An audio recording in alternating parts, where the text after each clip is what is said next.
Mas masarap pag ang performer nakakarinig ka agad ng masigabong palakpakan para ganahan yung performer. Ganon.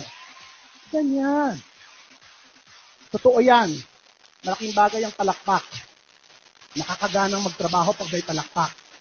Subukan nyo rin gawin yan sa makasama nyo sa trabaho. Pag dumarating, palakpakan nyo rin.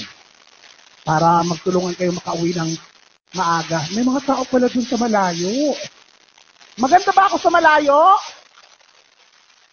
Lipat kayo lahat doon. Akala nyo ha, mali ang hula nyo, no? Ang ganda ng introduction. Isa sa may pinakamagandang mukha. Akala nagkamali kayo lahat. Siyempre ako ang mauuna. Kasi kung akong huli, baka hindi ko na kayo abutan. So, ako nga pala si Chocolate. Well, depende kung nasaan tayo kasi yung pangalan ko nababago.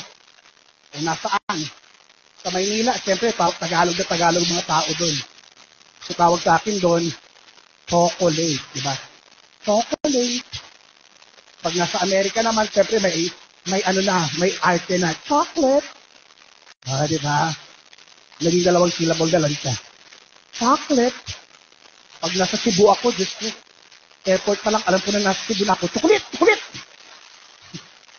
Parang ganito yung tao sa akin, chocolate. Pag nasa Iloilo naman, Bacolod, siyempre may lambing yun. Chocolate. Chocolate. Dito sa Abra, ang alam ko parang magnet. Kulit. Pinakbit. Kulit. Sa Bohol, Diyos ko.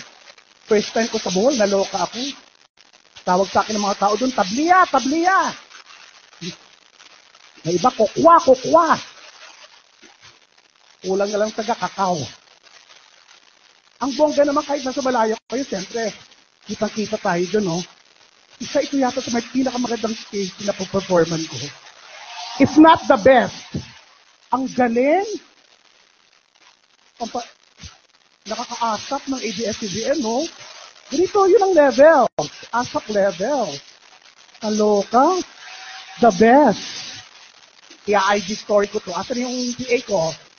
Kailangan maka-IG story to. Namaya naman, kayo naman, manood kayo mabuti, ha? Lalo na sa akin. Baba niyo mo yung mga cellphone nyo. Picture kayo ng picture. Hindi naman ako naniniwala dyan. Ang dami nagpipicture sa akin, wala naman ako nakitang nag-upload. Kalokohan yan. Picture. Pag nag-memory full, ako rin ang unang i-delete. Huwag nyo na yung i-enjoy nyo na yan.